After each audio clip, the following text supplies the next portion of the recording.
talk more of the diagnostic tools. Here are my disclosure.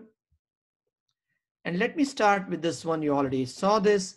It's been 125 years since Röntgen discovered an image cast of his cathode ray generator, discovered the X-rays, initially named as Röntgen rays, and later he called it as X-rays. As we all have already heard now, it was not patented, was given to the world, and changed the whole way of medical science because of the discovery of X-rays. We can examine this in three different distinct periods of development of the discovery or the impact of X-rays in three distinct periods. And along parallelly, I also want to discuss how this has impacted the medical physics practice came into picture and so forth. So we can broadly group into the 1895 to 1950 is the area as one major area, and from 1950 to 70 as the second area, and from 1970 to the current time as the third period of drastic development in the because of the X-ray discovery, and that's parallelly drove the development of medical physics practice also. So in the first period, we see the maturation of the X-ray tube, technology developing, and we can broadly see these three areas as the area which got really developed and matured. Main is the plain X-rays, which included both the films and intensifying screens were developed during this time, early period. And also we saw the development of fluoroscopy. It took a lot of shapes before around 1940s and 50s, the image intensifying screens tubes were discovered, and that changed the fluoroscopy to a large extent. In the beginning, there was also called as longitudinal tomography using the X-rays tube itself positioning in different point. You could do this longitudinal tomography. Also were developed around the same time. Also during this time, in the early phase of the development, there is a lot of ignorance about radiation protection, which Arun already showed. There is people really got a lot of exposure, unnecessary exposure, and to some extent in 1910s and 1920s, there is some anecdotal evidence that some of the early physicians contracted radiation exposure so high, they may be associated with some radiation-induced cancers and so forth. These are anecdotal evidences, but not any big scientific studies have been done. Let me concentrate on the radiography and fluoroscopy. And here is what Professor Arun already showed. Here's the Crookes tube experimental apparatus, which is now shown in the museum in Augsburg, showing where the Rankin had the early experimental tube, which led to the discovery of X-rays. There are a number of X-ray that the technology developed really fast.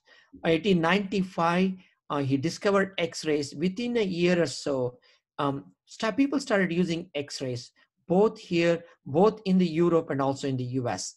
In fact, the lot of X-ray tubes were developed by various manufacturers. It is called Crookes tube, called cathode X-ray tube. And as you can see here, the photograph here shown here is a early development X-ray tube encased in a glass evacuated chamber, and various materials were tested for developing this anode and cathode and so forth.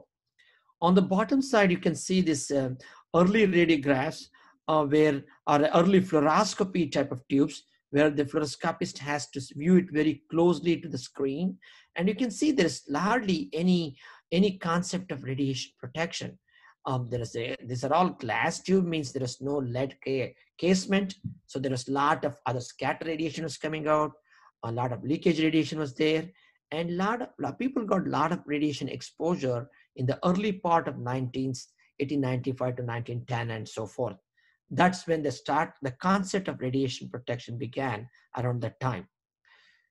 Here are some early generation fluoroscopy systems. You can see here, before the image intensifying tubes were developed, such as here, you can see this early fluoroscopist where the radiologist has to get into the room, turn the lights off, get the eyes kind of like adjusted to the darkness, And then they would faintly see in front of the patient this fluorescent screen, which will glow when the x-rays pass to the patient, which will glow as a kind of like a red goggles they used to wear and see the images. And you can imagine all these other areas, so much exposure, there is no lead apron, and these are all just the boards, there is no protection and so forth. Around 1940s or something, that's when the image intensifier tubes were developed, which led to the major decrease in the patient dose, because image intensifier reduced much lesser dose than direct X-ray exposure when doing the fluoroscopy. But still, in the early ones had only one person to view at a time with a mirror optic system. So during this time, also what happened is like the Radiological Society of North America was formed around 1920s or something. And from the time, at that time itself, um, the American Board of Radiology was started around 1930s and 1940s. There are like scientists and physicists and engineers who were working in the hospital, but they were not, there is a concept of medical physics was not still grown up yet. So most of these physicists and scientists were were basically scientists working with the hospital, with the radiologist, and they were trying to refine this technology to a large extent. That's where the seeds of the professional organization began to blossom out. Here are there are a number of early fluoroscopy systems shown here. Again, these are all the IOMP Medical Physics International has a very nice three issues detailing the histories of X-rays, dental X-rays, and fluoroscopy, and so forth.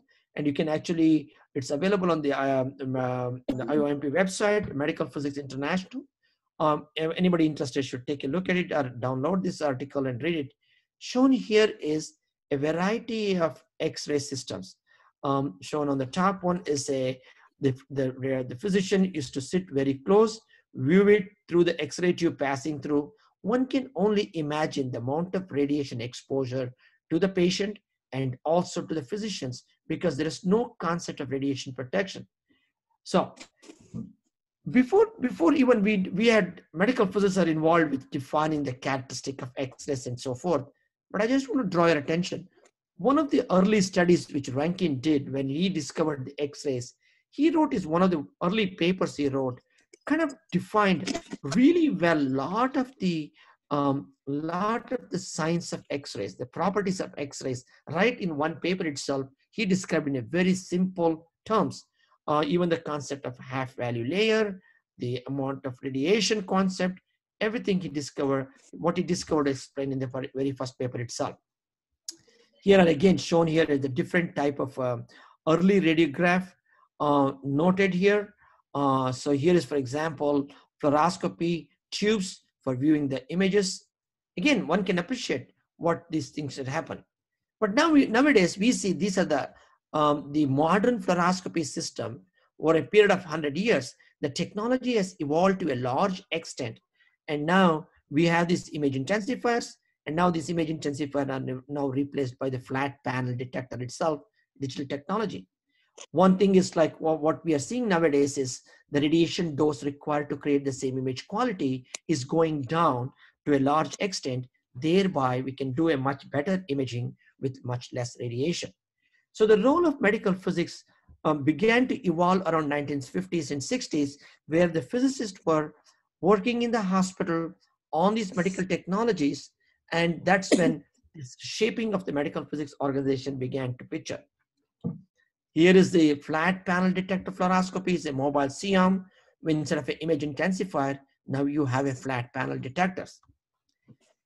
So from 1950s to 1970, one can look back to the history and see the development of nuclear medicine technology around 1950s. That's when the first rectilinear scanners were developed, and scintillation cameras were developed around 1950s. Between 1950s and 70s, you can see the development of ultrasound technology and nuclear medicine, refinement of nuclear medicine imaging and scintillation camera technology and so forth. Around the same time, parallelly, we begin to see the medical physics organization um, both in the UK and in the US around the world started around this time. Um, I'm just giving a brief description of the major. I'm not giving a complete history of every medical or physics organization. Um, One of the early reminiscent of before the formation of the American Association of Physicists in Medicine, the Hospital Physicist Association, or called so HPA, in United Kingdom was actually pretty active around 1940s, and many of the physicists who came from the UK to US, they worked together around 1958. AAPM was formed. Some of the same people internationally formed what is called as IOMP, what we have right now. And at the same time, there's a lot of health physics organizations were also started. Again, a lot of the many people who worked in both these organizations and define what is this organization. And under this organization umbrella, they define the role of what is medical physics, what are the medical physics activities, and so forth. We can see here the timeline of the formation of the AAPM. Actually, it was formed in 1958. Initially, when the AAPM was formed, the physicists had a negotiated a deal with the UK physicist so that the Physics, Medicine, and Biology journal medical physics PMB Physics, Medicine, and Biology journal was considered as the main journal for the AAPM until AAPM later started the Medical Physics Journal itself. So this is one of the early development of the medical physics practice. And once the association was formed, it helped to forum, giving a flat forum for the medical physicist and the profession of medical physicists began to start developing. Similarly, around the same time, in 1963, the IOMP was started by some of the many physicists worked both in the US and in the UK area. They started the IOMP organization. As you can see here, this is one of the historical paper which describes the where the concept of IOMP came. There is actually, it was all formed around in the background of the radiology societies. Even the AAPM, when it was formed, it was actually held its meeting next to parallelly with the RSNA, Radiological Society of North America. And only after certain years, they started their own annual meeting, which usually is in the summertime. Similarly, IOMP was formed by the International Congress of Radiology background, and the physicists are active physicists formed this IOMP in around 1963, and they had this first international conference of medical physics back in 1965, and the history goes, as we all know, how wide now the IOMP has expanded into regional organizations in different regions of the world, and how it's trying to bring together the medical physics practice, elevate the role of medical physicists in the clinic and around the world, especially during these times of Rankin X-ray time, the ID MP day, and so forth. I just want to give also at the same time a shout out to the medical physics journals. I'm talking about from the point of initially when the AAPM was formed, they negotiated an agreement with the Hospital Physicists Association UK to have the Physics in Medicine and Biology as their designated journal. And that continued on in 1958 all the way up to 1974. Around 1974, that's when AAPM decided to start medical physics as its own journal. And after 20 years, the AAPM also started now what is called the Journal of Applied Clinical Medical Physics, JACMP, which many of you may be familiar because we see a lot of the clinical physics articles have been published there. So right now, the medical physics is one of the premier journal for medical physics articles, highly rated in the world. And we have JACMP, which is also gaining a lot of attention and a lot of attraction because of its focus on clinical application of medical physics articles. Along at the same time, one can see the medical physics practice kind of beginning to mature a lot. And you can see many organizations which are associated with medical physics practice. Just to name a few, here you can see a soup of all the alphabet soups. AAPM is the American Association of Physicists in Medicine. At the same, around 1920 and 30, the National Council of Radiation Protection and Measurements was started in the US. This is similar to the ICRP. This is the national organization here in the US, which was basically developed based on the it was developed as an advisory body to the US Congress for studying the radiation protection principles and protection and measurement principles. So the NCRP was formed at around the same time. There's a HBS, Health Physics Society.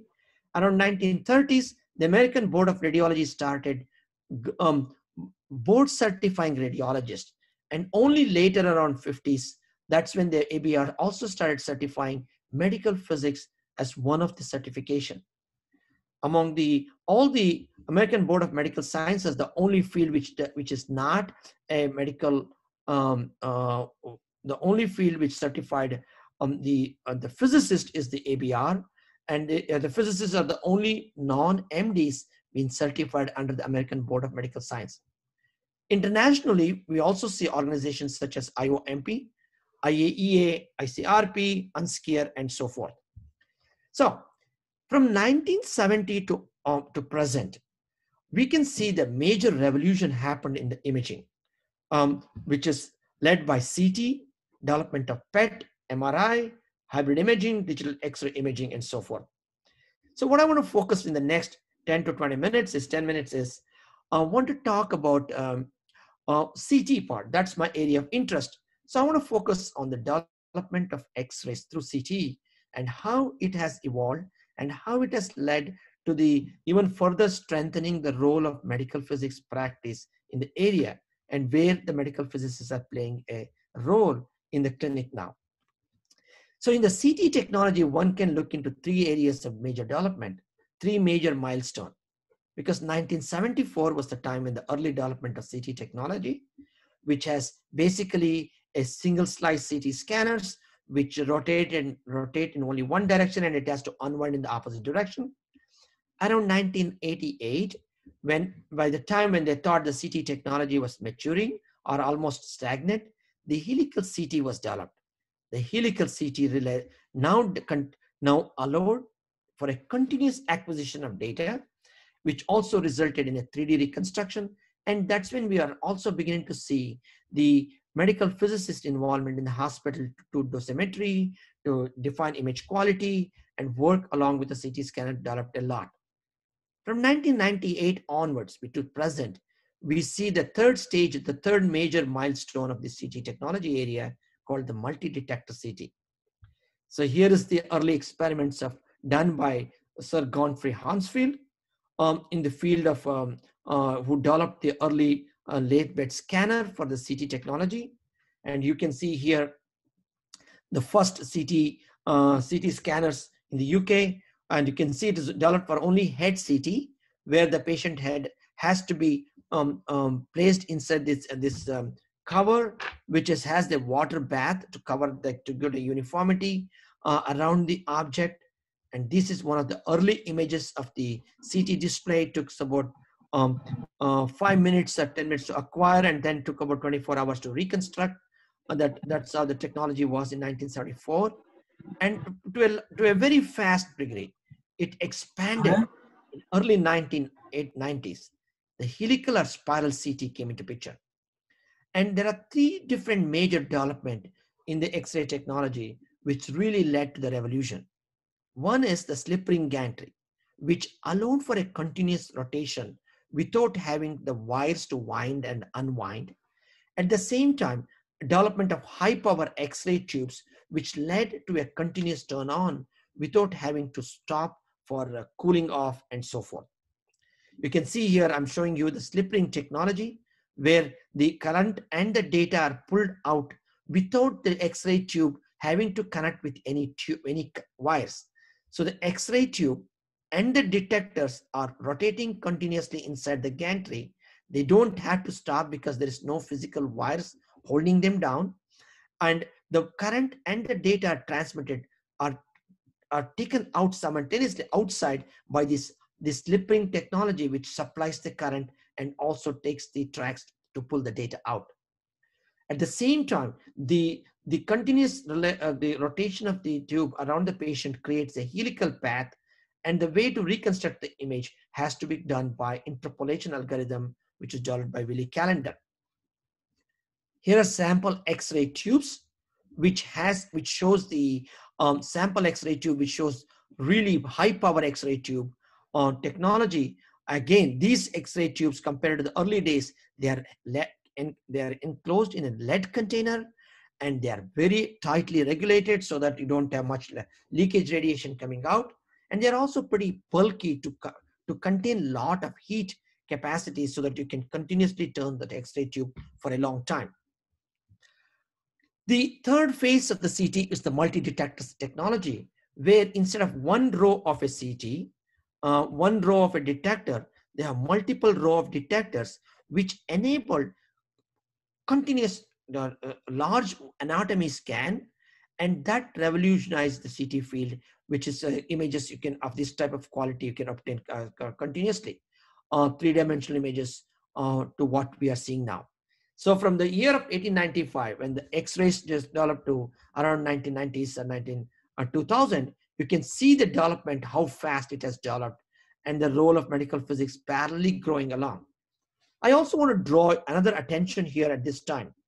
In 1974, in the US, there was a regulation which passed, which required what is called as a Mammography Quality Standard Act, which required that every mammography unit, a dedicated mammography unit, has to be tested annually by a medical physicist who he or she has met education requirement and training on a mammography. From 1995 onwards, that kind of like solidified defined the role of medical physics in a diagnostic radiology, because a mammography has to be evaluated by a medical physicist. The same thing now has been extended to CT now, and the same thing with the MRI in the US. Now all the CT has to be tested by a medical physicist on an annual basis, and there is a criteria of the medical physics education and the continuous education requirement and so forth, basically making them as part of the team delivering the imaging in the field. Just to show you an example, the CT technology, the number of CT procedures have grown quite remarkably over the past 20 years. You can see here from 26 million procedures in the US all the way to 74 million procedures in the US as of 2017. The multi-detector CT also brought the development of PET CT scanners. Here is a PET CT with a CT and the PET lined up on the line, creating such images as this one, which revolutionized again the field of diagnosis. Now, in any nuclear medicine department, there is hardly a single SPECT or a PET camera without a CT modality, because that has changed the way the diagnosis and also treatment practice, follow-up of the treatment and so forth has been done. Also, this technology has further refined. Now you have some X-ray, the CT scanners with a two X-ray tube called the dual source CT, which enables it easy way of doing dual energy CT. And we have now cone beam CT. I think a lot of the dentists are buying this instead of just regular X-ray tube. Now they have cone beam CT, which collects the entire jaw area for doing a cone beam CT, which is basically an X-ray tube and a flat panel, and you're collecting a rotational angiography type of thing, rotating around the patient, collecting an image and create cone beam CT images. Probably you are also very familiar now, all the radiation therapy is now is done, more and more imaging is done, and all the linear accelerator and the treatment centers are now have a flat cone beam CT associated with it. This is again extension of the multi-detector, enabling to dual energy CT methods and so forth. Can I ask how many more minutes do I have? I don't want to take too much time. You can take 3-4 minutes, no problem. Okay, thank you, Arun. I will. That's why I just want to make sure. So another development is the CT perfusion. The medical physicist roles are increasing because we are now required to review the protocols to make sure the techniques are correctly chosen in order to avoid any injuries and so forth. Let me come to the last part of it, and this is basically showing the current technology CT, which is now what is possible. What we are also want to show here is like, when I came to US, when I started medical physics practice, not many people know who medical physicists are. Even today, a lot of people might not know. At the same time, outside the US, and there is not much of CT scanners around the world in 1990s and 1996. Now, it is amazed to say every year every other year when I come to India, I could see that the role of the imaging role increasing and increasing. And now even in a very small town, we have CT scanners available for the medical sciences.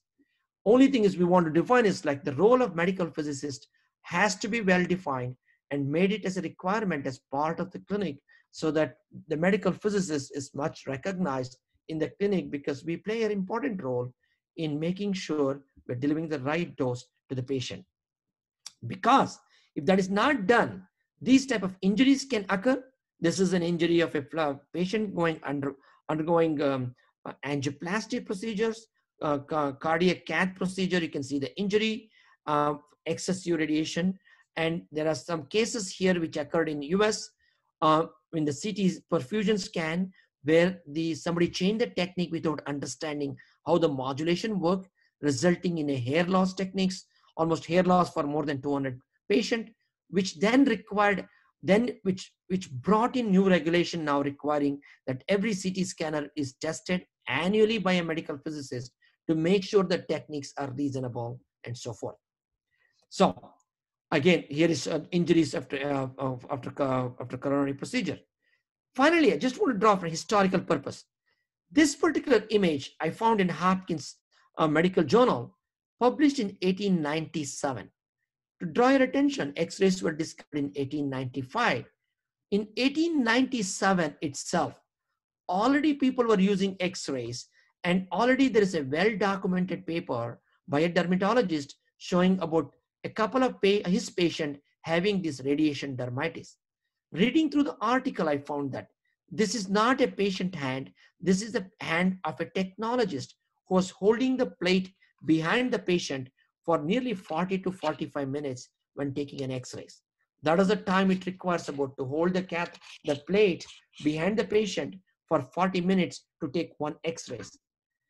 During which time the production idea was not there. This particular the technologist's hands had all this skin peeling. Finally, I want to draw your attention to one of the recent reports which we published, called the NCRP report 184, which basically is talking about the medical radiation exposure of patients in the United States. This is an update report from past 10 years ago, which was, I think many of you know. This is the ionizing radiation exposure of population in the US, was published in 2009. And we did another one now. What we are shown here is like, early days, the medical exposure only contributed small portion for the annual background radiation for the US population. When the NCRP 160 was published, the report showed that half of all the radiation exposure was from medical imaging. And among that, half of that was from CT. And that's where the attention was drawn to the CT exposure to a large extent. Over next 10 years, we have seen a lot of development in the CT optimization and other technology. And this NCRP new report examined again what is the percentage of different modalities, how they are contributing to the effective dose. And I'm happy to show that the radiation dose per procedures or per person exposure has gone down in the last 10 years, purely because the development in the technology, awareness of the radiation, and in a way, the role of medical physicists in the clinic, trying to help this optimizing these protocols and so forth.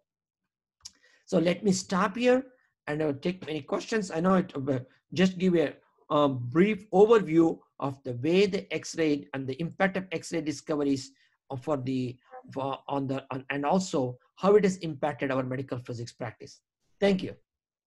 Thank you, sir. It was a clear and concise presentation of the impact of discovery of X-rays. We have a question from the audience. Sure. So what are the major differences in the practice of medical physics in US and in India, or in other words, high income countries and lower or middle income countries? And what is your suggestion about how we have to go ahead?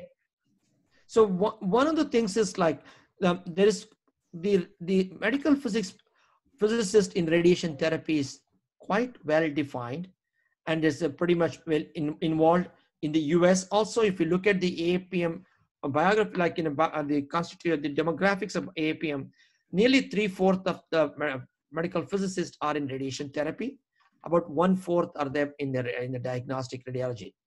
Diagnostic radiology is still, it's evolving. It's like bigger hospital can hire a physicist to take to do look after, but smaller clinic might not able to justify a medical physicist for a full time. So in such cases in the US, a lot of the consulting companies have evolved to meet with the regulatory requirement for the small clinic, and they help with the diagnostic part. However, in the big academic centers, they require medical physicist role as increasing, because they not only do clinical work, they also do some research, and that's how they've been justified. So one of the ways, which is the part which I want to impart, is like the role of physicist will be more strengthened